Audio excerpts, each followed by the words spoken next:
11వ అధ్యాయం 1 నుంచి 5 సంగతులు. ఇశ్రాయేలు బాలుడై ఉండగా నేను అతని ఎడల ప్రేమ కలిగి నా కుమారుని ఐగుప్తు దేశం నుండి పిలిచింది. ప్రవక్తలు వారిని పిలిచాను. బయలుదేవతలను వారు పనులర్పించి విగ్రహాలకు ధూపం వేసి ఎఫ్రాయిమును చేయి పట్టుకొని వానికి నడక నేర్చిన వాడని నేనే, వారిని గౌరవించిన వాడని నేనే వారిని స్వస్థపరచవాడినాను. ఆ సంగతి వారి మనసులో పట్టలేదు. ఒకడు మనుషులను కొడుకొని పోనట్లుగా స్నేహబంధములతో నేను వారిని బంధించి ఆకర్షించుతుంది. ఒకడు పశువుల మీది కాడిని తీసినట్లు నేను వారి కాడిని తీసి వారి ఎదుట భోజనం పెట్టుతుంది. ఐగుప్తునకు వారు మరలా దిగిపోరు, కానీ నన్ను జరించిన అశ్షూరు రాజు వారి మీద ప్రభుత్వం చేయదు. దేవుడి జగన్ మమ్మల్ని ప్రేమపూర్వక తండ్రి, మీ ఘనమైన శ్రేష్టమైన ఉన్నతమైన నామాన్ని బట్టి లెక్కలేని కోట్ల వందనంలో స్థుతులు స్తోత్రాలు చెల్లించుకుంటున్న ప్రభా, గత మాసం మమ్మల్ని కాచి కాపాడి ప్రభా, మా యొక్క మాసంలో నన్ను నడిపించారు ప్రభా. మౌనం ప్రభా, గడిచిన వారాలు కూడా మీరు ఈ మాసంలో మమ్మల్ని సజీవ సంఖ్యలో నిలవబెట్టుకున్న విధానాన్ని బట్టి నీకు వందనాలు ప్రభా, స్తోత్రాలు చెల్లించుకుంటున్నాం. ఎన్నో అపాయాల పరిస్థితుల్లో నుంచి ప్రభా, ఉపద్రవాల నుంచి మమ్మల్ని కాపాడుతూ మమ్మల్ని సురక్షితంగా కాచి కాపాడుతున్న దేవానికి వందనాలు ప్రభా. ప్రయాణం వెళ్తున్న బిడ్డలకు తిరిగి జీవం ఉంటుందా లేదా అనే పరిస్థితుల్లో ఉంటున్నారు ప్రభా. కనికరించండి దేవా. మీరైతే మా రాకపోకల యందు మా నడకకు తండ్రి మీ దూతలను కావలించి వారెత్తు పట్టుకుని రావడం మమ్మల్ని కాపాడుతున్న విధానాన్ని బట్టి ఎంత శ్రద్ధించినా తక్కువే ప్రభా. నీకు వందనాలు ప్రభా. అపాయములు ప్రభా ఏసే తండ్రి వచ్చినప్పుడు నేను మొరపెట్టక ప్రభా, రాక మునిపే నీ సన్నిధిలో మొరపెట్టి గోజాడ భాగ్యం మాకు కలుగ చేయమని ప్రార్థిస్తున్నాం. నేను స్తోత్రం. ఈ స్థితిని బట్టి నీకు తండ్రి వేకువని లేచి మొరపెట్టే భాగ్యం మాకు నేర్పించమని ప్రార్థిస్తున్నాం. అవును ప్రభా, నీ కాడి సులువైనది ప్రభా. భారమైన కాడిని విడిచి సులువైన నీ కాడి దగ్గరికి మమ్మల్ని నడిపించుకోమని ప్రార్థిస్తున్నాం. స్తోత్రం ప్రభా. కనికరించండి నాయన. ఏ వాక్యం విత్తబోతుందో మాకు తెలియదు నాయన. మీరు మాతో మా ప్రతి ఒక్కరితో ఏ బిడ్డకు ఏ మాట అవసరమో ప్రభా, ఏ పదం అవసరమనైనా ఏ విధానంలో మీరు ఓదారుస్తారో మాకు తెలియదు ప్రభా. మీ ఓదార్పు మాటలను మా జీవితంలో మేము కలిగించమని ప్రార్థిస్తున్నాం. యేసురాజా నీకు వందనాలు, స్తుతులు స్తోత్రాలు చెల్లించుకుంటున్నాం ప్రభా. కనికరంతో నింపమని ప్రార్థిస్తున్నాం అయినా. స్తోత్రం నీకు వందనాలు, స్తుతులు స్తోత్రాలు చెల్లించుకుంటున్నాం ప్రభా. నీ ప్రేమను బట్టి దయను బట్టి. ఎఫ్రాయిం గురించి, ఎవరి గురించి? మళ్ళీ చెప్పాలి. ఈ రోజు మన ధ్యానాంశం ఎఫ్రాయిం గురించి. మరి ఎఫ్రాయిం గురించి మీరు ఎంత నేర్చుకున్నారో నాకు తెలీదు. నేను కొన్ని సంవత్సరాల క్రితం ఎఫ్రాయిం గురించి ధ్యానం చేసినప్పుడు ఎన్ని విషయాలు దేవుడు నాతో మాట్లాడినా. ఇప్పుడు మనం కూడా ఎఫ్రాయిం లాగా ఉన్నామా? అబ్రహాము, ఇస్సాకు, యాకోబు లాగా ఉన్నామా? లేకపోతే యెకెబెదు లాగా ఉన్నామా? హన్నా లాగా ఉన్నామా? ఎవరిలాగా? దెబోరా లాగా ఉన్నామా? దేవుని కోసమే రోషం కలిగి బ్రతికే జీవితం. యాయేలు లాగా ఉన్నామా?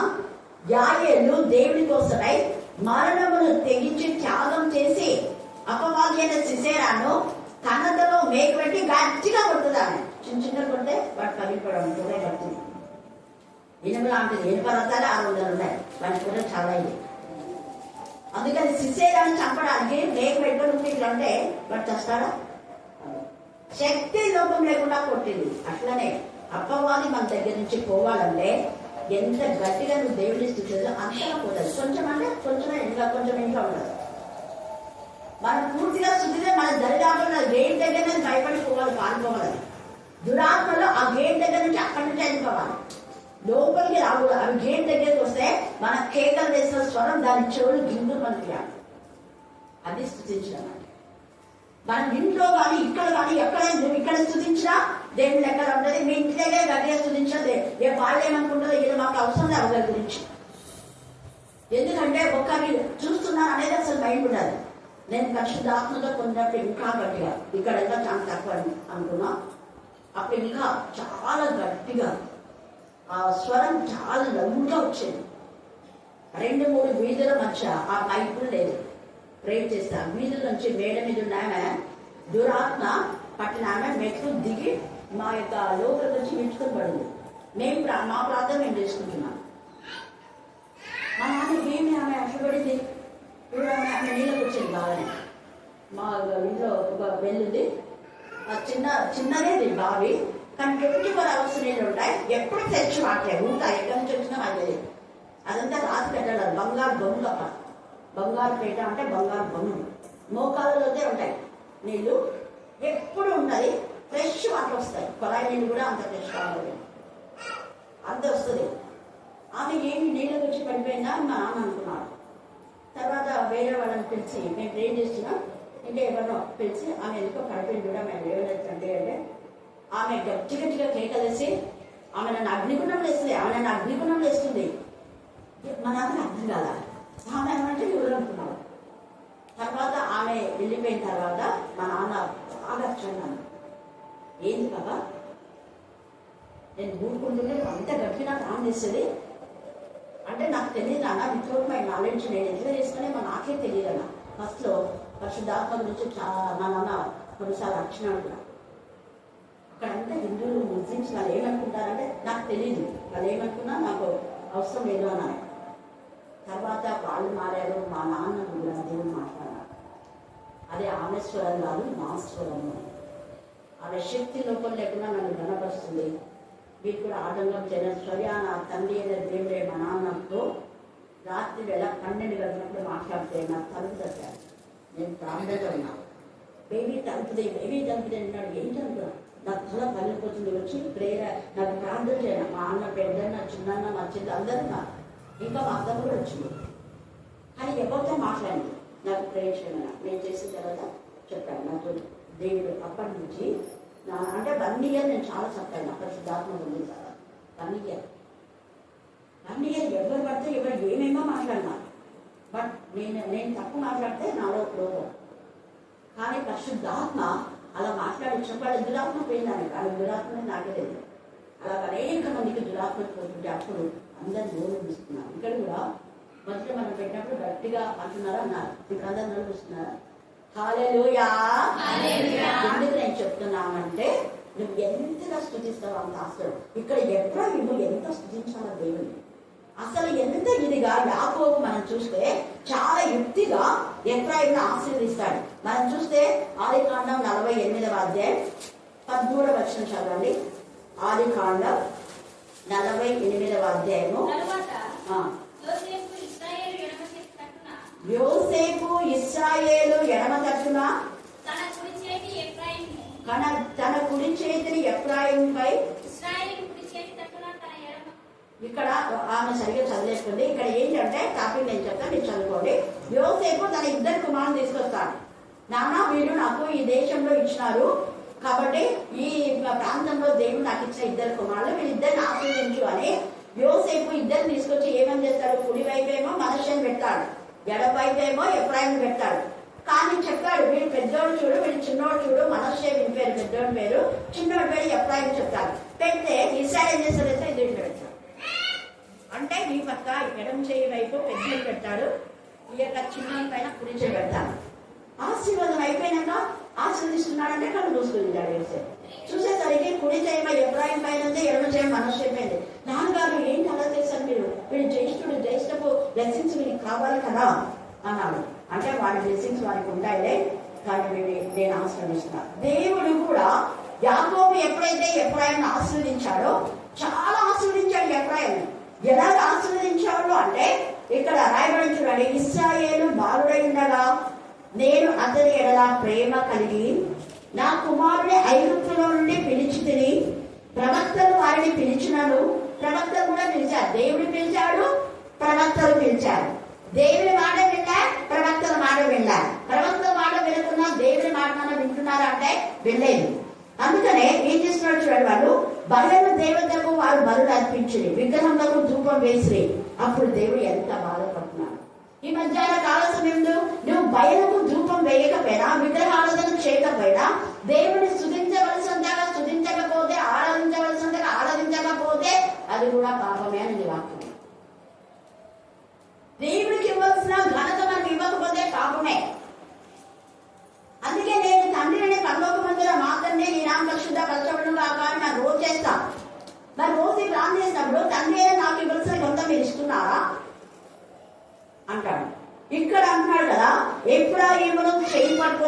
నేను తప్పించాలి ఎఫ్రాయిమును అంటే, ఎఫ్రాయిమును చెయ్యి పట్టుకొని వానికి నడక నేర్పిన వాడ నేనే. అందుకనే నేను దేవుని ఆత్మ ద్వారా ఎందరు నడిపించబడుతున్న వారందరూ ఎవరవుతారంట? దేవుని కుమారుడు.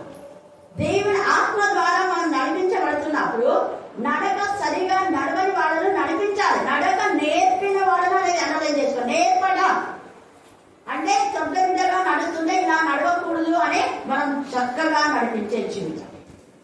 కాళ్ళు వంకరగా పెట్టి ఆ యొక్క వంకర కాళ్ళను మంచిగా ఆయిల్ వేసి తోమి తల్లులు ఆ యొక్క కాళ్ళను సరిచేసే తల్లులు ఉన్నారు. ఎందుకు చిన్నప్పుడు పిల్లలకు అంతగా ఆయిల్ రాసి ఆ పాదంలో వంకరగా రాకూడదు పిల్లల కాళ్ళని ఎంతగా తోముతున్నారు. ఒక తల్లిగా నువ్వు నీ పిల్లలు చిన్నప్పుడే నడక సరిగా ఉండాలని చేస్తున్నావు. చేతులు సరిగా చక్కగా ఉండాలి. వాడు అలాగే పడుకొని అవి చదివి ఇవైపోతాయేమో అంటే వాడు చిన్నోడు కదా, మన మీద పెద్దలు పనులు చేసుకుంటాం, చేతులు ఆడుతున్నాయి, వాడు చిన్నోడు కదా అని ఆ చిన్న వయసులో వాళ్ళుగా నడిచే వరకు వాళ్ళుగా చేతులతో ఏదైనా పట్టుకునే వరకు ఆ చేతిని నువ్వేం చేస్తున్నావు అంటే సరైన విధానంలో ఎక్సర్సైజ్ చేపిస్తున్నావు, నేర్పిస్తున్నావు. హల్లెలూయా, హల్లెలూయా. వాళ్ళ చేతులు పట్టుకొని హల్లెలూయా చెప్పుకొని 2 చేతులు పట్టుకొని పిల్లలు చెప్పిస్తున్నారు. నేను చూసిన చేతులు శుద్ధి చేయని చెప్పేసి కొంత వయసు వచ్చినాక వాళ్ళు చెప్పకపోయినా వాళ్ళ చేస్తారు. దేవుని వసంత నా మధ్యలో క్షేమంగా ఆమె పిల్లలు నేను వాగ్దానం ఇస్తే ఆ వాగ్దానము అది దేవుని కోట దగ్గర బైబిల్ దగ్గర ఎక్కడ పెట్టి వాళ్ళమ్మ ఏం చెప్పలేదట. చెప్పకుండా 2 చేతులు జోడించి ఆ పిల్ల దేవుని స్తుతిస్తున్నాను. వాళ్ళ అమ్మమ్మ దగ్గరికి పోదాము, అమ్మ అందదన్న చూడండి ఆ చిన్న వయసులో. ఇంకా ఆమె ఏం చెప్పాలి, ఆ ప్రణాళిక చేసుకుంటుంది. ఏం చేస్తుంది పిల్లల్ని చూస్తుంటే ఆ వాక్యం వైపు చూసి నేనంట ఆ స్తుతే ఈ రోజు వారి ఇంటికి క్షేమస్థితి, ఆ స్తుతే నీ ఇంటికి క్షేమస్థితి. మరణంలోంచి వాళ్ళ తల్లి కాపాడడానికి ఆ చిన్నప్పుడు చేసిన ఆ పిల్లల స్తుతి తల్లి చేసిన ఆక్రంద. ఎందుకంటే తన ప్రార్థన స్తుతి చేసేంత ఓపిక లేదా బాబాకు. నేను కూడా ఎప్పుడైనా పిల్లల స్తుతి తల్లి ఆక్రందన. ఈ యొక్క సమయంలో తండ్రి ఆక్రందన. తండ్రి అయిన దేవుడు ఎఫ్రాయిమును చెయ్యి పట్టుకొని నడిపించినాడు. నీకు నడక నేర్పాడు దేవుడు. మరి ఎలా మర్చిపోతారు? తల్లిని తండ్రిని సన్మానించమన్నాడు. సన్మానిస్తున్నావా? ఇక్కడ అంటున్నాడు నేనే వాళ్ళ నాన్న మర్చిపోయినా, యోసేపు చనిపోయినాడు కానీ దేవుడు అంట నడక నేర్పించాడు. ఎంత బాగా చెప్తున్నాడు. ఎఫ్రాయిమును చెయ్యి పట్టుకొని వానికి నడక నేర్పిన వాడే నేనే. ఈ రాత్రి కాలం సమయంలో ఎఫ్రాయిము మాత్రమే కాదు, తండ్రి అయిన దేవుడు మనకు నీకు నాకు సృష్టికర్త. నా తల్లి చిన్నప్పుడు చనిపోయింది కానీ నాకు అన్ని నేర్పించింది తల్లిగా నా తండ్రి అయిన దేవుడే. అందుకే నేను తండ్రిగా ఉన్నామని స్థుతిస్తా. దేవా నీవే నాకు తల్లివి, తండ్రివి, ఆదరణకర్త, ఆశ్రయుడుగా, నా మంచి స్నేహితుడు, నాకు ఫ్రెండ్స్ ఎవరు లేరు. ఏసైనా నా ఫ్రెండ్, నా మంచి స్నేహితుడు, నా మంచి ఆదరణకర్త. ఏ డాక్టర్ దగ్గరికి ఎక్కువ వెళ్ళను నేను, ఎప్పుడో రేరు. 10 సంవత్సరాలకు ఒకసారో 20 సంవత్సరాలకు ఒకసారో అది డౌట్ వస్తే, లేకపోతే ట్రైన్ చేసుకోవడం, ఆయిల్ రాయించుకోవడం నాకు తెలిసిన వైద్యం, వంటింటి వైద్యం. లేకపోతే ఎప్పుడో చెప్పింటారు అలానే ట్యాబ్లెట్ అని, ఇది వేసుకో అది వేసుకోని. లేదంటే పోయి వాళ్ళ దగ్గర మెడికల్ షాప్ రావుకో ఇస్తారు కానీ చెప్తాను. హల్లెలూయా. అది వాళ్ళు ఇచ్చిన ట్యాబ్లెట్ ఏది ఏమో నాకు తెలియదు కానీ నేను ప్రాణం చేసుకుంటా. దేవుడు వాళ్ళకి జ్ఞానం ఇచ్చినావు కదా, వాళ్ళు మెడికల్ షాప్ పెట్టుకున్నారు, నువ్వు నాకు ఆరోగ్యం దయచేయి. ఇలాగనే నేను ట్రై చేస్తాను. దేవుడు అలాగనే నాకు ఆరోగ్యం ఇస్తాను. ఆరోగ్యం ఇవ్వలేదనుకో త్వరగా వెంటనే నాకు అర్థమైపోయింది ఎవరో ఈ స్థితి నుంచి సఫర్ అవుతున్నారు. నేను మరి అంతా చేతికి కొంచెం ఇక్కడ దద్దులు నాకు వచ్చినాయి 2-3 అట్లా. అది దోమలు ఉన్నాయన్నారు కానీ నేను ఈ మధ్య నెట్టేసుకోలేదు, మేబీ ఉండొచ్చు. అప్పుడు వెంటనే అనుకున్న తర్వాత నాకు కాల్ చేసి అక్క అంతా గుళ్ళలు అయినాయక, మొక్కమంతా చాలా గుళ్ళలు అయిపోతున్నాయి, చేతులు కూడా గుళ్ళలు అయిపోతున్నాయి భుజానికి అంతా అంటే వెంటనే నేను అప్పుడు అంటున్నా పే చేసుకో ఏం అనుకుంటుంది ఆయిల్ రాసుకోవచ్చు. హల్లెలూయా. దేవుడు నీకు నేర్పిస్తాను, నీతో మాట్లాడాలి. అలాంటి దేవుడు ఎందుకు స్థుతించలేకపోతున్నా? స్థుతిస్తే గంట సేపు ఎక్కువ అవుతుంది. దేవుడు నాకు తండ్రివి ఆధారంగా నాకు మంచి డాక్టర్గా ఉన్నావు, నా వైద్యుడిగా నువ్వు ఉన్నావు ప్రభు, నా అర్థం న్యాయపతిగా ఉన్నావు, లాయర్గా ఉన్నావు, నువ్వు కంపౌండ్గా ఉన్నావు, నా పక్షంగా వ్యాఖ్య మాడుతున్నావు, నువ్వు లాయర్గా నా పక్షంగా వ్యాఖ్య మాడుతున్నావు ప్రభు, నా కంటే పాపలాగా నన్ను కాపాడుతున్నావు. ఎందుకు స్థుతించకూడదని? ప్రతి దినం మనకి ఇచ్చిన విద్య పెంట కుప్పల్లో నుంచి నేను ఎక్కువ చేస్తాయి మాట పెంట కుప్పల నుంచి ఒకవేళ మిషనరీస్ మన దగ్గరికి రాకపోతే మన బ్రతుకు పెంట కుప్పలు వస్తాయి, వాళ్ళ నుంచి నేర్పించకపోతే. అప్పట్లో బ్రాహ్మిన్స్ మాత్రమే విద్య, వేరే వాళ్ళకి శుద్ధులకు లేదు, శుద్ధులు నేర్చుకోకూడదు విద్య. క్షత్రియులు శుద్ధులు అనేవాళ్ళు ఉండేవాళ్ళు పూర్వం. మనకు తెలిసిన ఈ యొక్క జనరేషన్లో చెప్తున్నాయి, లాంగ్ కాదు. అప్పుడు ఇస్రాయేల్ అంతా దేవుని వాక్యంలో వాళ్ళు పఠించినారు. అప్పుడు ఇస్రాయేల్కి విద్య వాళ్ళు నేర్పిస్తేనే మిగతా వాళ్ళకి. ఆ తర్వాత అర్థరం పోయిన తర్వాత ఈ యొక్క వాళ్ళు బ్రాహ్మిన్స్ పెట్టుకున్నారు, అంతే. పెట్టుకుని వాళ్ళే చదవాలి, వేరే వాళ్ళు చదవలేదు. అక్షరం అంటే సరస్వతి, ఈ నోట రాకూడదు విద్య, చదివే వద్దు. కానీ దేవుడి కృప మనకంటే ఇంత విద్య ఇచ్చినప్పుడు ఎట్లా దేవుడు మర్చిపోతాం మనం? స్తుతించాలి. నడక నేర్పిన వాడు నేనే అంటున్నాడు చూడండి. నేనే వారిని తర్వాత అంటున్నాడు చూడండి, ఏమంట? వారిని కౌగలించుకున్న వాడు నేనే. నీ తల్లి నిన్ను దగ్గర తీసుకుపోయినా, నీ తల్లి నిన్ను దగ్గర తీసుకుపోయినా, నీ అన్నదమ్ములు నీకు దగ్గర తీసుకుపోయినా, యేసయ్య నిన్ను తన రొమ్మున ఆనించుకొని నడిపిస్తాను. తన రొమ్మున ఆనించుకొని నువ్వు నడకలేకపోతే కౌగులించుకున్న వాడ నేనే అంటే, నువ్వు ఒకవేళ కాలు సరిగా నడకలేక పడిపోతుంటే ఎత్తుకుని కౌగులించుకుంటావు. ఇందాక మనం చూసినాం కదా, బలహీనమైన గొర్రెలు వదిలేస్తున్నారు కాపరి. యెహెజ్కేలు 34 ఎంత మీనింగ్ ఉంది అక్కడ, ఎంత అర్థం ఉంది. చాలా మంది కాపర్లు వద్దే మనం బంధించడం లేదు, బుద్ధి చెప్పడం లేదు. ఇంటింటి ఊగే వాక్యం అందరి గొర్రెల మందని చెప్పినట్టే వాక్యం చెప్పేస్తున్నారు. ఆ గొర్రెల మందలో ఎవరికేమో వ్యక్తిగతంగా చెప్పాలి, ఇదిగో నీలో ఈ లోపం ఉంది, సరి చేసుకోవాలి. వ్యక్తిగతంగా చెప్పాలి. పిల్లలకు రోగం వస్తే వ్యక్తిగతంగా పోయి ట్రీట్మెంట్ ఇప్పిస్తాం, అంతేగాని మీ అక్కకి ఇప్పించినాలే నీకు ట్రీట్ అవుతుందంటే అవుతుందా? కాదు. వ్యక్తిగత కౌన్సిలింగ్ ఖచ్చితంగా కాపాడుకున్నారు.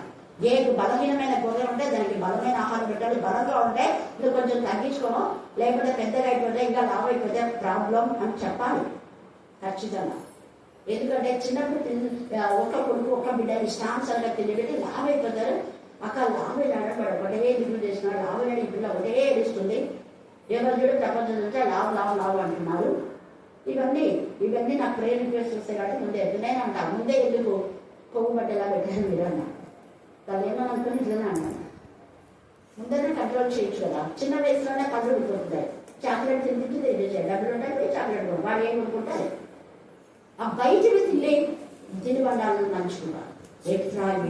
కౌగులించుకుని దేవుడు ఏం చేస్తున్నా, నేనే వారిని స్వస్థపరిచిన వాడు. అందుకనే ప్రభావి వాక్యంలో స్వస్థపరిచి నీవే అన్నావు కదా, నువ్వే నన్ను స్వస్థపరచని చెయ్యండి, వాక్యాలు పెట్టుకుని చేయండి. నువ్వే నాకు స్వస్థత ఇస్తావు దేవా. ఆ సంగతి వారికి మనసులో పట్టలేదు. ఏ సంగతి? దేవుడు రొమ్మును ఆనించుకొని నీకు భోజనం పెట్టిన సంగతి నువ్వు మర్చిపోతున్నావు.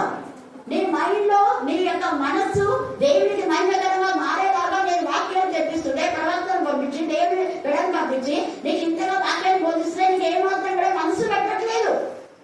వాక్యం ఎక్కువైనా ఉంది, తిండి ఎక్కువై పోగొట్టినట్లుగా. పొద్దున ఎన్ని విధాలుగా దేవుడు మనకు వాక్యం అందిస్తున్నాడు. ఎంత నిజంగా ఉన్నాను. 24 గంటలు వాక్యం చదువుకుంటున్నాను. నా చదువు ఒకప్పుడు లేదు. 24 గంటలు మనం టీవీలో వాక్యం వినొచ్చు, 24 గంటలు సెల్ ఫోన్లో వాక్యం వినొచ్చు. కానీ సెల్ ఫోన్లో వేరే చూస్తాం, టీవీలో వేరే చూస్తాం. వాక్యం 5 నిమిషాలు ప్రాణం చేసి పొద్దున్నే అక్కడ పడేసి మిగతా ముచ్చట్లు పొద్దు. ఆయన ఎందుకు నేను స్వస్థపరచలేకపోతున్నాడు? నేను స్వస్థపరచాలి ఖచ్చితంగా. నీకు దేవుడితో ఇంకా పడిందే కదా, దేవుడి దగ్గర ఉండే కదా, దేవుడి సమీపంగా ఉండే కదా. డాక్టర్ దగ్గరికి నీకు పోతే డాక్టర్ ట్రీట్మెంట్ ఇస్తాడు. డాక్టర్ దగ్గరికి పోకుండా నాకు రోగం బాగా కావాలంటే కాదు, లేదా ఏసయ్య పరమ వైద్యులు కాబట్టి ఆయన దగ్గరికి అయినా రావాలి. రెండింటిలో ఏదైనా చేయాలి. ఈ లోక వైద్యుల దగ్గరకైనా పోవాలి, పరలోక వైద్యుల దగ్గరకైనా. ఇక్కడ రావు, అక్కడ రావు. ఓకే, ఇంట్లో ఉంటే ఎంత రోగం బాగుంటుంది, రోగం ఎక్కువైపోతుంది. రోగాల నుంచి మనం విడుదల పొందాలి అంటే మనం చేయాల్సి. అందుకని స్వస్థపరచిన వాడనైనను ఆ సంగతి వారికి మనసున పట్టలేదు. ఈ సమయంలో పాపం అనే రోగంలో ఉన్నా నిన్ను నన్ను స్వస్థపరిచిన వేసే నీళ్ళు మర్చిపోతున్నా. ఆయన నరాలు తెగబడిపడ్డాయి, రక్తం చిందించింది. మరి మనం ఎంత బిగ్గరగా కేక వేస్తే సమాధులు తెరవబడినాయి. బిగ్గరగా కేక వేస్తే భయంకరమైన కొండలు బద్దలైపోయినాయి. కొండ లాంటి బండ లాంటి ముకుంద లాంటి హృదయాలు మన వచ్చి ఉన్నాయి. వారి హృదయం తెరబడాలి, ఆ బండలు కావాలి, బయటికి వాళ్ళలో నా పాపం రావాలి. బండలు బద్దలైపోయినాయి. ఆ బండలు బద్దలైన ఆ కొండ సందుల నుంచి, కల్వరి కొండ సందుల్లో నుంచి యేసయ్య నరాలు తెగవేయబడి కారిన రక్తం క్రింద ఉన్న కరుణాపీఠంలోకి పోయింది. అది పడింది కాబట్టి కరుణాపీఠం పైన ఈరోజు నీకు నాకు క్షమాపణ. తండ్రి క్షమించండి, క్షమించేస్తున్నాడు. ఎంత ప్రేమ కదా తండ్రి. ఒక్క మాట ఉండేపూర్తిగా నేను భయంకరమైన ఘోర పాపినేవా అది ఎప్పుడు ప్రతిరోజు చేయడం కాదు, ఘోర పాపినే. రక్షణ పొందనప్పుడు చేసే ప్రార్థన.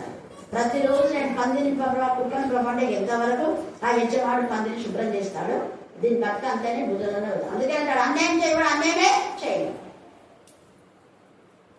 నీతిమంతుడు ఇంకా నీతిమంతుడుగానే ఉంటాడు. వానికి నేను ఇస్తా, కలిగిన వాకే నేను ఇస్తా. లేని వాడు ఎప్పుడు గురుకుండా చదువుకుంటున్నాడు. ఇంతేనా మాకింతే మేము పేదలే. దేవుడు నాకు సమృద్ధి చేయండి ఇస్తాడు. దేవుడికి ఇవ్వకుండా నువ్వు ఆశ్రదించబడ్డా ఎట్లా ఆశ్రదించబడ్డావు? నోరు విప్పి దేవుడిని స్తుతించు, నీ ధాన్య స్థితులు నిండాస్తాయి. అక్కడ వాళ్ళ ఖాళీ చేసినారు, ఆ కుండలన్నీ ఖాళీ చేసి పోస్తుంటే నిండుతున్నాయి. కారణం ఒకటే, వాళ్ళు తలుపులు వేసి దేవుడిని స్తుతించినప్పుడు వేరే ఆలోచన అన్నీ ఉండకూడదు. యేసయ్య సెలవేయబడిన యేసయ్య నువ్వు నేను మాత్రమే ఉన్నాం అక్కడ, అంతే. శిల వైపు మాత్రమే చూడాలి, సమస్యల వైపు కాదు చూడాల్సింది. తలుపులు వేసేవాళ్ళు సమస్యలను తలుపులు వేసాయి, బాధనే తలుపు వేసాయి, రోగమనే తలుపు వేసాయి, అస్వస్థతనే తలుపు వేసాయి. నువ్వు రోగం వైపు, బాధ వైపు, పెయిన్ వైపు, ఇది నొప్పి ఇది బాధ, ఈ రోగం పోదనే పోదు. ఈ రోగం ఎంత రోగమైనా, ఏ డాక్టర్ బాగు చేయకపోయినా సిలువలో వేలాడిన నా యేసయ్య, సిలువలో కార్చిన యేసయ్య రక్తం, కరుణాపీఠం పైన యేసయ్య రక్తం పడింది. నా పాపం ఆయన జ్ఞాపకం చేసుకొని నన్ను క్షమిస్తాడు. ఆయన రక్తం బట్టి నా పాపంను క్షమించి, నా పాప దోషం నుంచి విడిపించి నన్ను స్వస్థపరిచి యెహోవా ఈయననే అని చెప్పు. నువ్వు వెంటనే చూస్తావు. అంతేగాని చేసిన పాపమే చేసుకుందా దేవుడు ఏం చేస్తాడు? ఇంకా అన్యాయం చేయను అట్లేనంటాడు. దేవుడు ఇచ్చిన తలాంతును నువ్వు మూట కట్టి లోపల దాచుకుంటాడు కాదు. వ్యాపారం చేసి 10 వాడికి 10 అంతలే ఇలా 20 ఇచ్చేశాడు దేవుడు. ఎందుకు? 10 వాడు మళ్ళా 10 సంపాదిస్తాను తెలుసు, 5 వాడు మళ్ళా 5 సంపాదిస్తాను తెలుసు. కానీ వీడైతే ఒక్కటే అని దాన్ని మూట కట్టి విన్నాడు. మళ్ళీ ఏమంటున్నాడు? ఏదో పాపం ఇస్తే ఇచ్చిన ఆయన పైన నువ్వు కట్టినవని, నువ్వు అట్లటోడవని, ఇట్లటోడవని ఇచ్చిన వాళ్ళపైన నేను చెడ్డ రాష్ట్ర అనిపించుకున్నాడు దేవుడు. ఏదో పాపం కదా అని మీరు వ్యాపారం చేసుకొని, పేదలు కదా వ్యాపారం చేసుకుని కష్టపడి ఏదో కొంత సంపాదిస్తారు, వాళ్ళ సంపాదన నాకెంతో కొంత ఇస్తారు, నా దగ్గర ఇది ఊకనే ఉంది కదా అని చెప్పి యజమాని ఇస్తే వీడు యజమానుని పైనే నేరారోపణ, యజమానుని పైనే చెడ్డ ఆలోచన. నడక నేర్పిన తండ్రి అయిన దేవుడి పైనే చెడ్డ ఆలోచన.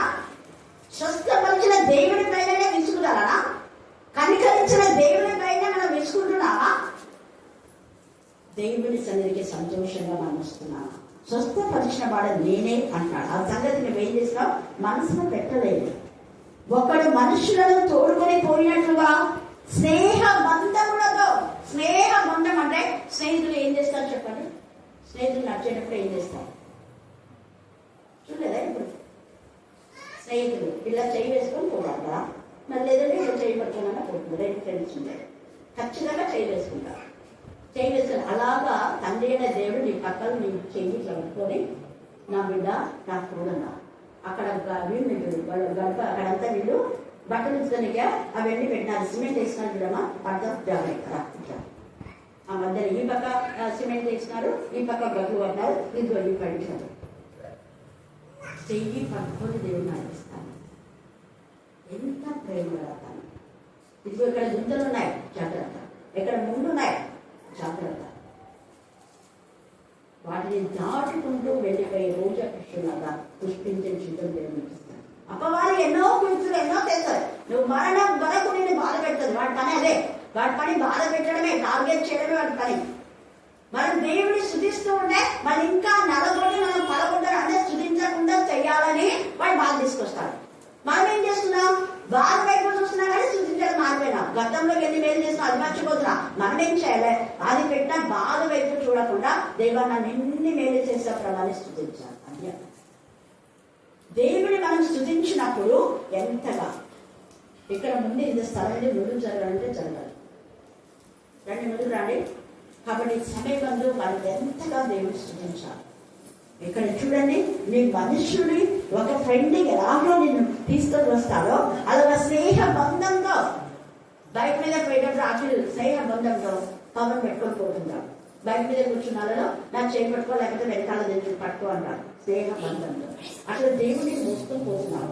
ఆయన నీకు వాహనదారు, నువ్వు పవన్ ఎక్కించుకోపోయావు కదా, నువ్వు దేవుడు ఒక నుంచి వాహనంగా నేను ఎక్కించుకొని పోతాడు. ఎత్తుకొని నడుస్తా. నువ్వు ఇద్దరిని ఎత్తుకొని పోయావు కదా, నేను ఎత్తుకొని పోతాను. మేడక్కడ ఎత్తుకొని పోయావు కదా, నువ్వు కూడా నాకు నాయన వాళ్ళని ఎత్తుకుపోయినా కదా, నేను నిన్ను ఎత్తుకుంటాను. ఎంత ప్రేమ కదా. ప్రతి దానిలో మనం దేవుడి ప్రేమను చూడాలి. ప్రతి దాంట్లో ఆ చెట్లు ఏదైనా ఆకు ఎవరైనా చుంచినారనుకో, అప్పుడు నేను వెంటనే నువ్వు ఆకు చుంచినావు కదా, నీ వేడి నొప్పి పెడితే నీకు ఎట్లుంటుందో అట్లాంటి చూడంటాను. ఏదైనా తునిపోయిందంటే మనసు భలే ఇదైపోతుంది నాకు. మనలాగానే అవి కూడా చెట్టు. ఆ చెట్టు కొంచెం చిగురిస్తుంది, ఎంత సంతోషం అవుతుంది. అప్పుడు దేవుడు నువ్వు కూడా చిగురిస్తే నేను ఇంట్లోనే సంతోషపడతా. నువ్వు వేసిన చెట్లు రోజు ఈరోజు కాకు రేపు కాకు వస్తుంది కదా, నువ్వు రోజు చెట్ల వాక్యం పెట్టుకుంటుంటావా? 24 గంటలు ఏమో నాకు కాక నాకు ఏం అవుతా అంటావా? 24 గంటలు దృష్టిలో ఆలోచించమని అంటావా? నువ్వు వేరే వాక్యాలు లేవా? కొత్త కొత్త వాక్యాలు చెప్పి కొత్త కొత్త మెసేజ్ నేను ఇస్తా. కొత్త కొత్త వాక్యాలు నువ్వు చెప్పు, కొత్త వాళ్ళని నేను పంపిస్తా. హల్లెలూయా. రోజు ఒక కొత్త వాళ్ళని దేవుడు పంపిస్తూనే ఉన్నాం. కారణం కొత్త మెసేజ్ నేను ధ్యానం చేస్తే దేవుడు కొత్త వాళ్ళని పంపిస్తాడు. కొత్త బ్లెస్సింగ్స్ కూడా. అని ఎవరికి రుణిస్తున్నాడు? అనుభవపూర్తిగా దేవుడు నీతో నాతో మాట్లాడుతున్నాడు. అందుకనే అంటున్నాడు కదా, వారిని బంధించి ఏమంటున్నాడు అక్కడ? ఆకర్షించుతుంది, బంధించి ఆకర్షించుతుంది అంటాడు. చుట్టూ పరిశుద్ధాత్మలో నేను బంధిస్తాను. పరిశుద్ధాత్మని కవచంగా ఉండదు, పరిశుద్ధాత్మని తోడుగా ఉండదు. దుష్టుడు పాపం చేయడానికి నేను ప్రేరేపింప చేసిన వీడు నా బిడ్డ, వీడి పైన నా రక్తం ఉంది, వీడి చేతులు నా రక్తంగా కడిగాను, పరిశుద్ధమైన చేశాడు, పాపం చేయపో అన్నాడు. నా పిల్లలు పాపం చేయడానికి చేతులు చాపకుండా భక్తిలో రాత్రి ఏం చేస్తుంది? హల్లెలూయా. హల్లెలూయా. అప్పుడే నేను నా పిల్లలు నా రక్తంగా కడిగాను. శుద్ధి చేయబడిన చేతులవి, నా రక్తంతో నింపబడినటువంటి దేహం అది. ఆ దేహంలో పాపంలో తావులేదు పో అని దేవుడు గర్దిస్తాడు. ఎందుకు? ఆయన మనల్ని పరిశుద్ధాత్మగా బంధించాడు. ఈ పరిశుద్ధాత్మ మనకు గర్దిస్తాడు. ఈ పరిశుద్ధాత్మ మనకు వివేచన కాదు. ఈ పరిశుద్ధాత్మ ఇది తప్పు, ఇది చెయ్యొద్దు, ఇది దేవునికి విరోధం. నువ్వు అనుకున్నావు మానవులలో ఉండే బలహీనతే కదా అని నువ్వు అనుకున్నావు. ఇది మానవ బలహీనత కాదు, ఇది అపవాది యొక్క క్రియ. అపవాదికి నేను నైపుణ్యమే నేను వచ్చాను. నువ్వు మానవుడు, నువ్వు ఆత్మ సంబంధుడు. అందరి మానవులే, కానీ అందరి మానవులాగా నువ్వు మానవు కాదు. మనుషుల పారంపర్యాచారం ఆచరించవద్దు. ఎవరు కదా తప్పగా తొట్టిల్తానే అపవాది చెప్పాడు, కానీ దేవుడు చెప్పాడు తొట్టిల్లో కూడా కాపాడే చెప్పాడు. దేవుడు నేను ఉన్నాను కదా, పరిశుద్ధాత్మ నేను బంధించిన కదా, నువ్వు పాపం చేయవు, చేయజాలవు. నువ్వు నా మూలంగా దేవుని మూలంగా వాక్యం మూలంగా కొట్టాను. నేను పరిశుద్ధాత్మ పనిచేస్తుంది. వాక్యం ఉంది, ఈ వాక్యమే బలమైన ఖడ్గం. ఈ ఖడ్గంలో మన తల చిన్నగొట్టేస్తాయి, మన తలలో ఈటతో కొలిసేస్తాయి. వాక్యమే ఈట ఉంది కదా నీకు, వాక్యమే ఖడ్గం ఉంది కదా, రెండంచెలుగా ఖడ్గం అది. అది తిప్పి అటు తిప్పి ఇటు తిప్పి నేను శోధించడానికి ప్రయత్నిస్తున్నది. ఈ రోజే ఈ ఒక్క పాపలే, ఇది చిన్న పాపలే, ఇది మానవుడు సహజమేలే అని వాడికి ఆలోచన చెప్పిస్తుంది. కానీ పరిశుద్ధాత్మ ఇది మానవుడు కాదు, నువ్వు ఆత్మ సంబంధివే. నువ్వు సామాన్య మానవుడు కాదు, నువ్వు సామాన్యుడు కాదు, నువ్వు extraordinary person. You are not ordinary person, extraordinary persons గా మనం ఉన్నాం. అపవాదితో మనం మాట్లాడి నేను ప్రత్యేకించబడేదా, నేను ప్రతిష్ఠించబడదా, నాకు వేరే వీళ్ళ నుంచి వేరేగా నాకు లేవన్నాను, వారిలో నుంచి వేరే బయలుపడి ప్రత్యేకంగా ఉండమన్నాడు. పరిశుద్ధాత్మలో దాచాడన్నాను. ఆయన రెక్కల నీడన నేనున్నా. ఎవరైనా ఏమైనా చేశారో రెక్కలతో నేను కొట్టి పడేస్తాడని చెప్తాను. గద్ద రెక్కల నీడని అనమాట. గద్ద రెక్కల నీళ్ళు ఉన్నప్పుడు ఏ దుష్ట శక్తులు ఏం చేయరు, ఏ పాము కూడా ఏం చేయరు. ఆ రెక్కలో కొంచెం సందుంది కదా అని పాము దూడడానికి వస్తే ఆ ముక్కుతో కురికి దాన్ని తిప్పి పడేస్తారు. ఉడుకొని పడతారు. గద్ద రెక్కల కింద పిల్లలు ఉన్నప్పుడు కొంచెం సందుంది కదా అని పోవడానికి వస్తే దాని ముక్కుతో ఆ పాములు ఎంత పెద్ద విషక్తులు అయినా కూడా దాన్ని కొంచెం పడేస్తారు. మీరు ఎప్పుడైనా గద్ద కాదులు చేసేది చూడండి. నేను చూసిన వాళ్ళకి అప్పుడు దేవుడు నాతో మాట్లాడినాడు, ప్రభా మేము కూడా పాపం చేయకుండా నా పక్షంగా నువ్వు ఇలా చేస్తున్నావా, అపవాదిని తల చిన్న కొట్టేస్తున్నావా ప్రభా, థ్యాంక్ గాడ్ అంట. హల్లెలూయా హల్లెలూయా. అందుకని ఇదంతా ఆకర్షించాడు, ఆయన బంధించాడు. ఆకర్షించుతులే ఒకడు పశువుల మీదికి కాడిని తీసినట్లు నేను వారి కాడిని కాడి అనే అప్పులనే బరువు, పాపం అనే భారం దేవుడు తీసేశాడు. మానసిక వేదన, దుష్ట శక్తులు, దురాత్మల వేదాత్మల చేతిపడి మానసిక క్షుద్ధ ఏమిటి గుడ్డని భారంగా చేస్తున్నారు అంటే నేను తీసేశాడు. అక్క మన 10 లక్షలు వాడు ఇట్లా చెప్పినాను కదా, అన్ని తీసేసి వచ్చినాను. ఇంకా ఏమేమో చేసి అడుగు 8,000 అంట, 8,000 అడుగు 10,000 అంట. ఆ ఇంటికి ఎంత ఉంటే అంత అడుగు 10,000, అడుగు 10,000 ఇస్తే మీ ఇంటికి ఏం రాదన్నా అంట. కరెక్ట్ ఆ ఇచ్చే మూమెంట్ లోనే దేవుడు పంపించినాడు అక్క మా ఇంట్లో అన్ని వచ్చి తీసేయాలంటే నేను తీసేసినాం. ఇప్పుడు మాకు మంచిగా చేసిన వాళ్ళు భయపడిపోతున్నారు మమ్మల్ని చూసి అని చెప్పేసరికి లక్ష్మి అప్పుడు నేను చెప్పాను, మేడం కూడా చెప్పింది, నేనే అట్లా వెళ్ళిన అవన్నీ తీసేపించిందంట. అక్కడ దేవుడికి ఇష్టం అవుతుంది, అన్నిలకు దేవుడి భయం వస్తుంది. మరి ఎందుకు రావట్లేదు మనకు వాక్యం తెలుస్తున్నాను. ఎప్పటి నుంచి దేవుడికి ఇష్టం కావాలి. అందుకనే ఎఫ్రాయిము ఎంతగా సాయం చేస్తే కృతజ్ఞత లేకుండా ఎఫ్రాయిము తిప్పి వేయబడిన అప్పం వంటి వాడు ఎందుకు ఆయన అని విన్నే అంటారు. ఇప్పుడు ఎఫ్రాయిముకు నేను ఇన్ని వేలు చేస్తే తిప్పి వేయబడిన అప్పం వంటి వాడు ఎక్కడ? ఎఫ్రాయిముకు నేను గుగ్గిలం ఇచ్చిన. ఇర్మియా 8:22 చదవండి. ఇర్మియా 8:22. ఎక్కడ గుగ్గిలం లేకుండా అక్కడ గుగ్గిలం లేదా, ఏ వైద్యులు లేడా, నా జనులకు ఎందుకు స్వస్థత కలగకపోతున్నది అంటున్నారు. గిలాదులో గుగ్గిలం ఏమీ లేదా, అక్కడ ఏ వైద్యుడు లేడా, ఏ వైద్యుడు లేడా, నా జనులకు ఎందుకు స్వస్థత కలగదు. ఒక వైద్యుడు ఉంటే ఆపరేషన్ చేసేటప్పుడు అది మంటైనా బాధైనా నొప్పైనా కట్ చేయాల్సిందే. కొన్ని కట్ చేయడం మనలో నుంచి ఆ కొమ్మలు సరిగా లేకపోతే వాటి కట్ చేస్తాం, కట్ చేస్తే చక్కగా వస్తాయి. మన ఎదుకమైతే చేసుకున్నాం, ఎదుగుదల కట్ చేస్తాం. అలాంటిది కొమ్మలు కూడా కట్ చేస్తాడు దేవుడు. పనికి రాని కొమ్మలు కట్ చేసి పరిశుద్ధమైన చిగురేసి ముందు నుంచి పరిశుద్ధమైన చిగురేసి ఎఫ్రాయిము ఇంతగా దేవుడు ఎఫ్రాయిం అంటాడు, ఇంకొచ్చాడు నా ముద్దు కుమారుడు అంటాడు. ఎఫ్రాయిము నా ముద్దు బిడ్డ, నా ముద్దు బిడ్డవు కదా నువ్వు, ఎందుకు నాకు ఎప్పుడైనా నువ్వు మళ్ళీ అంటాడు. ఎఫ్రాయిము బాధ కలిగితే దేవుడు బాధపడుతున్నాడు. నేను కూడా కొంచెం పిల్లలు కొట్టి మళ్ళీ బాధపడుతున్నాను. చూడండి ఇక్కడ 8వ వచనం. ఎఫ్రాయిము నేను ఎట్లు మీద విడిచిపెట్టుదును, ఇశ్రాయేలు నేను నిన్ను ఎట్లు విసర్జించును, అజ్ఞానం వలె నిన్ను నేను ఎట్లు చేతును, సెబోయీములకు చేసినట్లు నీకు ఎట్లు చేతును. నా మనస్సు మారినది, సహింపలేకుండా నా అంతరంగం మండుచున్నది. నా ఉగ్రదాగ్నిని బట్టి నాకు కలిగిన యోచన నేను నెరవేర్చాను. చూడండి, నాకు కలిగిన యోచనను నేను ఉగ్రత బట్టి నేను నాశనం చేయాలనుకున్నాను, కానీ కంట్రోల్ చేసుకున్నాను. ఎంత మన భూమి వేయాలనుకున్నాను, కానీ వెంటనే దేవుడు భూమివేనంటే ఎక్కడ నీ తల్లి స్థుతి, నీ అక్క స్థుతి, నీ అన్న స్థుతి దేవుడికి గుర్తొచ్చి కాపాడుతున్నాడు. గుర్తలు నీ అన్నదమ్ములు అక్క చెల్లెళ్ళు పాపంలో ఉండే దేవుడు కాపాడుతున్నాడు. చూడండి తర్వాత అన్నట్టుగా అంటున్నాడు, ఎంత చక్కగా ఎఫ్రాయిములో లయపరచాను.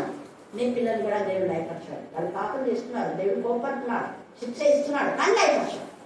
శిక్షాదండం పెట్టి బాగు చేస్తాడు. ఖచ్చితంగా నీ పిల్లలు బాగుంటారు. అందుకనే అంటున్నాడు కదా ఇక్కడ, ధైర్యంగా ఉండాలి అంటున్నాడు అక్కడ. నేను మరలా ఎఫ్రాయిములో లయపరచను, నేను మీ మధ్య పరిశుద్ధ దేవుడని కానీ మనుష్యుడని. అది మనుష్యుడను అనే మాట అర్థం చేస్తుంది. మనుష్యుడని కాదు, మనుష్యుడు కాదు, దేవుని సంతతి, దేవుని సంతతి. తర్వాత అంటున్నాడు కూడా, మిమ్మల్ని దహించినంతగా నేను కోపిస్తా, కానీ దహించినంతగా కాదు. మీరు తప్పు చేస్తారు కాబట్టి కోపం వచ్చిందా నాకు, అది అనుకోకుండా వచ్చింది. మీరు ఆ తప్పు చేస్తారు నాకు తెలియదు, మీరు తెలియకుండా తప్పు చేస్తారు, నేను కూడా మీ తప్పును బట్టి కోపగించాను, కానీ దహించినంతగా ఉండదు. కోపంతో నన్ను సరి చేయాలి. నేను లయపరచడానికి నేను శిక్షించడం లేదు, శిక్ష ద్వారా నేను బాగు కాగలను. ఎంత ప్రేమ గల తల్లి. అందుకు తన కుమారుడే శిక్షించుకున్నాడు, తన కుమారుడే గాయం చేసుకున్నాడు. మనల్ని గాయం చేయగా, మనల్ని శిక్షించకుండా, మనం నల్ల గుర్తుపడకుండా, మనం నల్ల యాత్ర పడకుండా తన కొడుకునే గుర్తేసుకుంటున్నాడు. ఇష్టమైంది ఆయనకు. యెషయా 53లో ఆయన నల్లగొట్టుటకు ఆయనకి ఇష్టమైందంట. నా సొంత కొడుకునే నేను కొట్టుకుంటున్నాను, మరి తప్పు చేస్తే నీ సొంత కొడుకు నువ్వు కొట్టుకో. మంది కొడుకుల మీద నేరారోపణలు చేయడం తప్పు ఉన్నది. అసలు తప్పు లేదు వేసేయడం, కానీ కొట్టేస్తున్నాం. కారణం మన పాప శిక్ష, మన దోష శిక్ష ఏసే పైన పడుతుంది. ఎవరో ఒకరి శిక్ష అనుభవించాల్సిందే, ఏసే అనుభవించాలి. మనల్ని కొట్టకుండా, మనం నశించకుండా ఏసేని కొట్టుకున్నాడు. ఇష్టమైందండి, నల్లగొట్టడం ఇష్టమైందండి. కానీ నీ కొడుకు నల్లిందా నీకు ఇష్టమా? చూడండి, దేవుడు మాట్లాడుతున్నారు. తర్వాత చూడండి, వారు యెహోవా వెంబడి నడిచెదరు, సింహము గర్జించినట్టు ఆయన ఘోషించును. ఆయన ఘోషింపగా పశ్చిమ దిక్కున జనులు వణుకుతూ వద్దురు. అదే అక్కడ నువ్వు గట్టిన కేకలు వేస్తే అవతల వీధుల వాళ్ళకి మార్పు రావాలి. గట్టిగా నువ్వు స్థుతిస్తే ఈ వీధిలో ఉన్నటువంటి తాగుబోతులు, తిరుగుబోతులు, విచారాలు లేచే పెళ్లి చేసుకోవాలని నోరు మూసుకోవాలి. హల్లెలూయా, హల్లెలూయా. స్థుతి నీకుంటా అంటాడు దేవుడు. ఇక్కడ చూడండి, ఆయన ఎప్పుడు గర్జిస్తూ ఉంటే ఆయన యొక్క గర్జన కంట, ఆయన ఘోష కంట జనులు వణుకుతూ వస్తులు. వారు వణుకుతూ పక్షులు ఎగురినట్లుగా ఐగుప్తులో నుండి వస్తులు. ఐగుప్తు అంటే శపితమైంది, ఐగుప్తు అంటే చీకటి, ఐగుప్తు అంటే పాపం. పాపంలో, తాగుబోతుల్లో, దేవునికి విరోధమైన చీకటి విధాలో ఉన్న వాళ్ళంతా దేవుడు ఏం చేస్తాడు? నడుచుకొని వస్తారు, ఇక్కడ తీసుకొస్తారు. వాళ్ళు వస్తారు మీ దగ్గరికి, బాగా వస్తారు, బాగా లేకుండా బాగా. అందుకే వద్దుడు అన్నాడు. తర్వాత చూడమ్మా, వారు వణుకుచు పక్షులు ఎగురినట్లుగా ఐగుప్తు దేశం నుండి, చీకటి నుంచి, పాపం నుంచి, అప్పు నుంచి, ఆర్థిక సమస్య నుంచి, చేయబడిన ఆర్థిక క్షుద్ర శక్తి నుంచి వారు వస్తారు. వద్దురు గువ్వలు ఎగురినట్లుగా అశ్షూరు దేశంలో నుండి అశ్షూరు కూడా శపితమైందే. అక్కడి నుంచి శాపం గల చోటు నుంచి వస్తారు. నేను వారిని తమ నివాసములలో కాపురముతున్న ఇదేయో. తమ నివాసంలో దేవుని నివాసం. యాక్చువల్లీ ఒకప్పుడు కృష్ణవేణి విషయంలో వాళ్ళ ఆయన గావు కేకలు వేసి ఏడ్చుకుంటా, ఇద్దరు ఏడ్చుకుంటా వచ్చినారు. గట్టిగా ఇలా వచ్చింది. శనివారం మోకాలే లోపల మోకాల మీద నిలబడి స్తుతి చేసింది. అక్కడి నుంచి నోరు తెరవాలన్న. ఇది ఆమె ఇల్లు. నేను అక్కడ పడుకో ఉంటాను, ఒక్కోసారి కొన్ని పడుకుంటా ఉంటాను. వాళ్ళ గుర్తు కూడా ఎందుకంటే అనుకున్నాను లేదా ఇక్కడనే. ఎందుకంటే ఇక్కడి నుంచి వర్షం ఎక్కువ వచ్చినప్పుడు ఇట్లా కొంచెం నీళ్ళు వస్తాయి, అక్కడ కూడా వస్తాయి. అందుకు నేను అక్కడ మంచం ఉంది కదమ్మా, మంచం వేసుకొని పడుకున్నట్టు కింద పడుకుంటాను. ఆమె వెళ్ళేదే నాకు అర్థమైపోయింది. ఎక్కడ బాగైనామో అది కృతజ్ఞత. దేవుడు నిన్ను నన్ను గురించి అదే మాట్లాడుతుంది. ఏమి చేయలేదు, కృతజ్ఞత కాదు. ఎప్పుడైనా మర్చిపోయినాడు. అందుకని తిప్పి వేయబడిన అర్థం మట్టి వాడైపోయాడు. అంటే మాడిపోయిన రొట్టెలు ఏం పనికిరాదు. ఇరిగిపోయిన రొట్టె మళ్ళా రొట్టె చేస్తాం. సరిగా కాలకపోతే కనీసం కుక్కలను తింటాయి, అవునా కదా? మాడిని తింటాయా? మన జీవితాలు ఎలా ఉన్నాయి? ఎవరికి పనికిరాని జీవితం పోవచ్చు. దేవుడికి ఇష్టమైన కదా. ఎఫ్రాయిం ముందు బిడ్డ అంటే అసలే అనిపించుకున్నాం. దేవుడా దాన్ని ఎఫ్రాయిం నడిపించో నన్ను నడిపించు. ఎఫ్రాయిం గౌరవించుకున్న ప్రభావం కాదు, నీ ప్రతిదాత్మతో నన్ను నేను చేయ నాకు ఎప్పుడు తోడుగా ఉన్నాను ప్రభావం కాము చేస్తాను. దేవుడు ఎప్పుడైనా బహుగా ఆశీర్వదించాడు. అక్కడ యాకోబు ఏం చెప్పినాడో అలా ఆశీర్వాదాలనే పొందుకున్నాడు. దీని తర్వాత చదువుకోండి, ఇర్మియా 22:16, ఇర్మియా 24:8-10, యెషయా 37:1 నుంచి కూడా అరణ్యంలో ఎండిన భూమి ఉల్లసించును. దుఃఖం నీకు అక్కడ ఉండవు. చాలా బ్లెస్సింగ్స్ ఉన్నాయి. దేవుడు ఈ లేఖను బాగానే దీవించి ఆశీర్వదించుగాక. ఆమేన్, ఆమేన్, ఆమేన్. నీ పరిశుద్ధమైన పాదములకు లెక్కలేని వందనములు, స్తుతులు, స్తోత్రములు తండ్రి. అయ్యా, ఇక్కడ చిన్న మందిగా కూడి ఉన్నాము తండ్రి. మా కొరకు కొంచెం ఆహారం పెట్టి ఉన్నారు తండ్రి. ఆహారం భుజించి ఉన్నాము, మరి కొద్దిగా వచ్చి ఉన్నాము. అది మిమ్మల్ని మోసుకొని పోవారుగా చేయండి. అది మా ధ్యాన కీర్తన అభిప్రాయం గురించి చెప్పి ఉన్నారు. అనేక విషయములు ఆయన చెప్పి ఉన్నారు. ఆయన విని వ్యర్థంగా పోవటం కాదు కానీ వాక్యానుసారంగా నడుచుటకు సహాయం దయచేయండి. నామకార్థ క్రైస్తత్వాన్ని నుంచి గౌరవపరచండి. మీ ఆత్మను కురుమరించండి. మీరు మాతో మాట్లాడండి తండ్రి. యేసు రాజా, ఈ ఆవరణంతా మీ ఆత్మతో నింపండి. ఒక్కొక్కరిని దర్శించండి. ఒక్కొక్కరితో మీరు మాట్లాడండి. వారి అవసరతను తీర్చిపెట్టండి తండ్రి. యేసు రాజా, అడుగుటి నా వద్దు కానీ నా వల్ల ఏమీ కాదు కదా తండ్రి. సమస్తము చేయగల దేవుడు నీవే కదా తండ్రి. భూమి ఆకాశములను సృజించిన దేవా మీరు మమ్మల్ని దర్శించండి. మా కొరకు తండ్రి నాయన మరి మేము లోకంలో పడి కొట్టుకొని వింటున్నామనేసని దైవదాసురాలు ఇక్కడ నాయన నిర్మించినందుకు మీకు లెక్కలేని వందనములు. ఆవిడతో మీరు మాట్లాడండి, దర్శించండి నాయన. బాబు అనేక ఆత్మలు లేవనెత్తుటకు సహాయం దయచేయండి.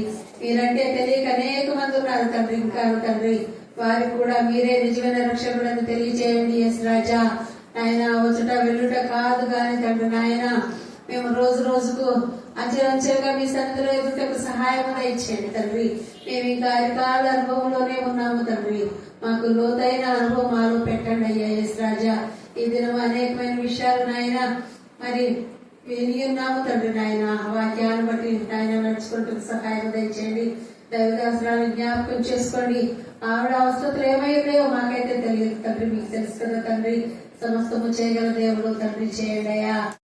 వినేతుకని కృతజ్ఞతాస్తుతులు చెల్లించి మీరు దీనిని తీసుకొని మీరు పంచుకొనుడి.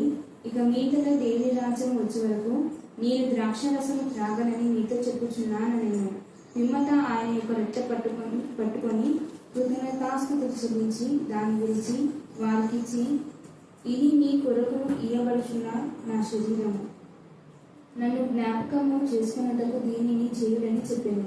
ఆ ప్రకారమే భోజనమైన తర్వాత ఆయన గిన్నెయు పట్టుకొని, ఈ గిన్నె మీ కొరకు చిందింపబడుచున్న నా రక్తం వలన నైన కొత్త నిబంధన.